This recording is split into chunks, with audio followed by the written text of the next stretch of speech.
Olá, boa tarde. Aproveitando que já terminamos as comemorações de fim de ano, estamos retomando aqui com o canal os nossos vídeos de praxe sobre assuntos jurídicos e assuntos processuais. Então, para retomar a nossa conversa, já que já delimitamos em vídeos anteriores o que é o direito e também ofertamos a vocês algumas possibilidades e sugestões de livros com os quais você pode aprofundar alguns assuntos introdutórios acerca da matéria, hoje o objetivo é esclarecer para vocês como é o passo a passo que se pode ter para iniciar um processo judicial. Existem duas maneiras. Em alguns casos, é possível que a própria parte, uma vez tendo ciência de que possui direito a reclamar na justiça, pode ingressar por conta própria junto, por exemplo, ao juizado especial civil. Para causas cujo valor sejam de até 20 salários mínimos, é permitido que a parte possa fazer os seus pedidos a um juiz sem que haja necessidade de ir no advogado. Na Justiça do Trabalho acontece algo semelhante, chama-se ius postulandi e está previsto no artigo 791 da Consolidação das Leis do Trabalho.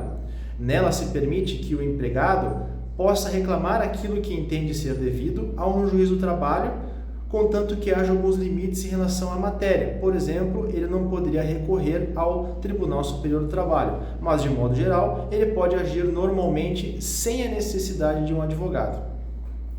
Vale esclarecer que nesses casos acaba sendo mais produtivo para a parte contratar um profissional para auxiliá-la, mas de qualquer maneira é uma prerrogativa que as pessoas possuem como direito. Outro método que existe para ingressar em ações judiciais é a partir da contratação de um advogado, que vai representar as pessoas nas ações judiciais das mais amplas que existem. Então, por exemplo, você assina uma procuração e você contrata aquele profissional para lhe representar integralmente ou parcialmente, a depender da situação, dentro de uma ação judicial. E para isso, o que o profissional se vale para iniciar um processo? Ele se vale da petição inicial.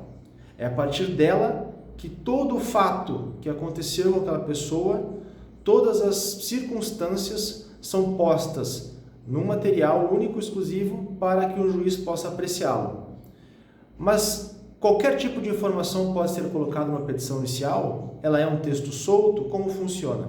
Pois é, a lei estabelece alguns requisitos, principalmente no artigo 282 do Código de Processo Civil.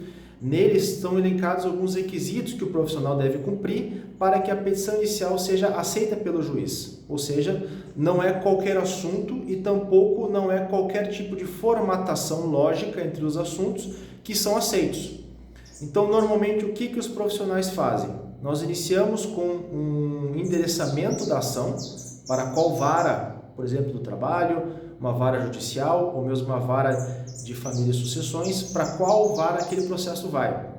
Hoje em dia, isso acabou se tornando um pouco mais praxe do que necessariamente uma obrigação. Por quê? Porque com os processos eletrônicos, quando o advogado faz o cadastramento desse processo no sistema, ele automaticamente já seleciona qual é a vara competente para a qual ele está endereçando aquele processo. De maneira que hoje em dia é mais por uma questão de hábito, não é algo tão obrigatório assim.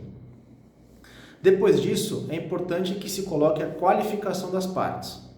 Mais uma vez, a qualificação das partes também ficou relativa, assim como o endereçamento, porque quando é feito o cadastramento do processo, todos os dados da parte também são colocados no processo eletrônico, como CPF, endereço de residência, profissão, estado civil e também algumas informações sobre renda que serão complementados com documentos à parte em anexo. Então, feitas essas considerações, depois disso, o advogado normalmente acaba solicitando pedidos preliminares, por exemplo, o de assistência judiciária gratuita, que significa que a pessoa comprova para o juiz que não possui renda suficiente para arcar com os custos que são exigidos para o processo.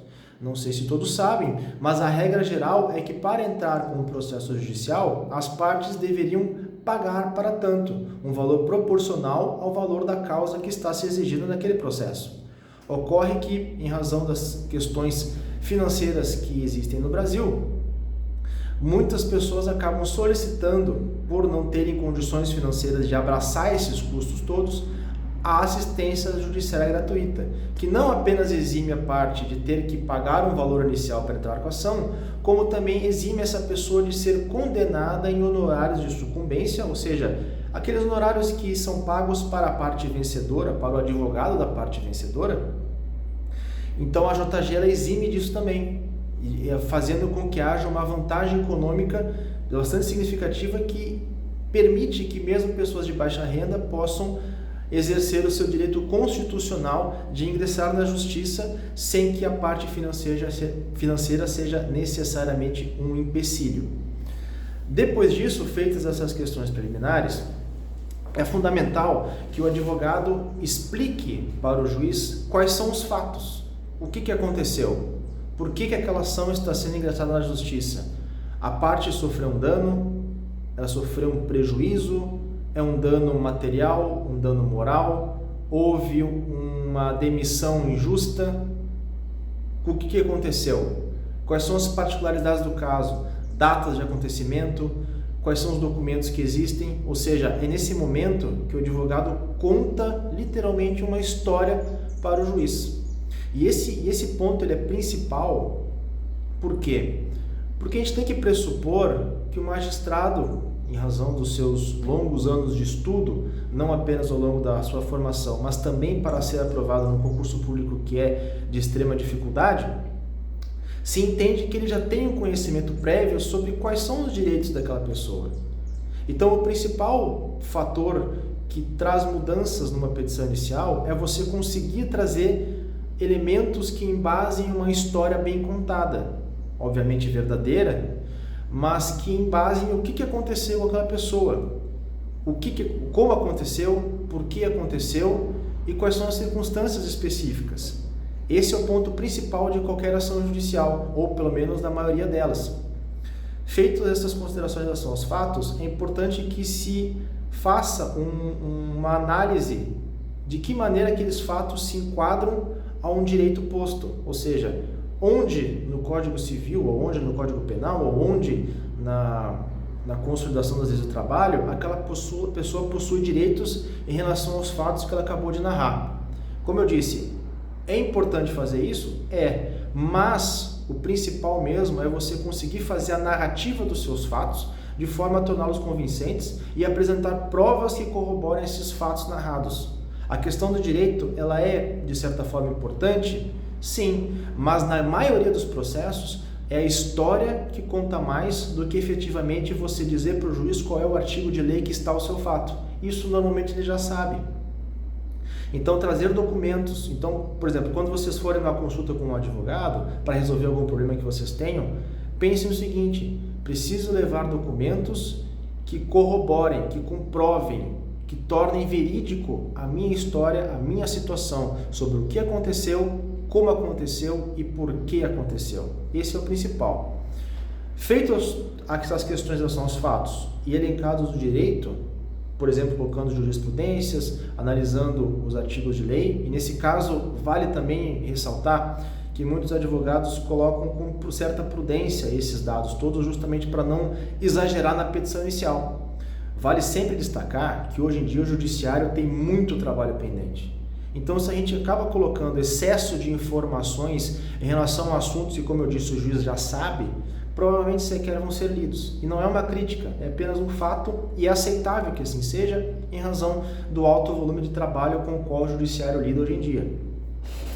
E, para finalizar, você elenca todos os pedidos que você requer na sua petição. Então, vai ter um tópico chamado normalmente dos pedidos, onde você reitera o pedido, por exemplo, de assistência judiciária gratuita, bem como elenca a necessidade de condenação da outra parte, condenação do ente público ao pagamento, por exemplo, no benefício previdenciário, e por aí vai, assim como pedido de perícia, oitiva de testemunhas. Você coloca todos os pedidos pertinentes elencados em tópicos para poder finalizar a sua ação. Depois disso, você coloca o valor da causa, que é fundamental, porque, como eu disse, ela serve de base para eventuais pagamentos de custas iniciais, assim como também serve de base para o pagamento da sucumbência. Só para dar um exemplo para vocês, quando uma parte perde um processo e ela deve pagar esses honorários por não ser beneficiária de gratuidade de justiça, o juiz normalmente elenca uma porcentagem desse valor da causa como valor a ser pago para o advogado, por exemplo, 10%, que é bastante comum. Então, numa causa, por exemplo, de 100 mil reais, considerando 10%, você vai ter 10 mil reais de honorários de sucumbência a serem pagos. Por isso que é importante também a JG sempre para os clientes que eventualmente não possuam esses 10 mil reais para pagar ao final do processo em caso de algum revés processual. Então, terminando com o valor da causa, normalmente se assina, se coloca a data, a cidade de assinatura do documento e protocola eletronicamente em conjunto com os demais documentos. Então, normalmente é assim que os profissionais da área acabam entrando em contato com os juízes para poder iniciar os processos com os seus clientes. Caso vocês entendam que esse conteúdo foi importante para vocês, considerem se inscrever no canal, compartilhar esse conteúdo, dar aquele joinha e cumprir todo o passo a passo do YouTube, ativar o sininho para outros conteúdos, as notificações, que ajuda bastante para a gente poder ter mais, vamos dizer assim, visibilidade em relação ao canal. Isso é bastante importante. Até porque gostaria de fazer também um esclarecimento.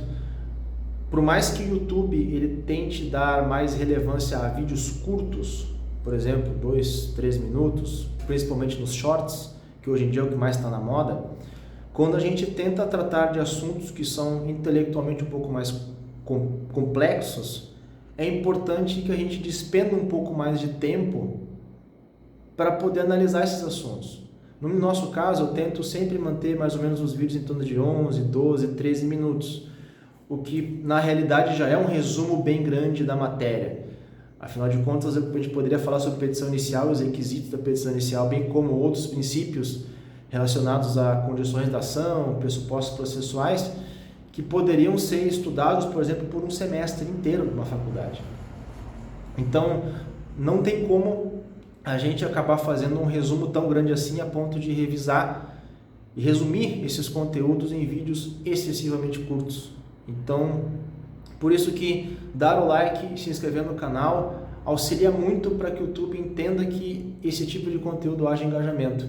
E eu peço sempre a vocês que se disponham a tentar gastar um pouco mais de tempo para entender esses assuntos todos, esses temas que são não necessariamente complexos, para que vocês consigam se aprofundar cada vez mais.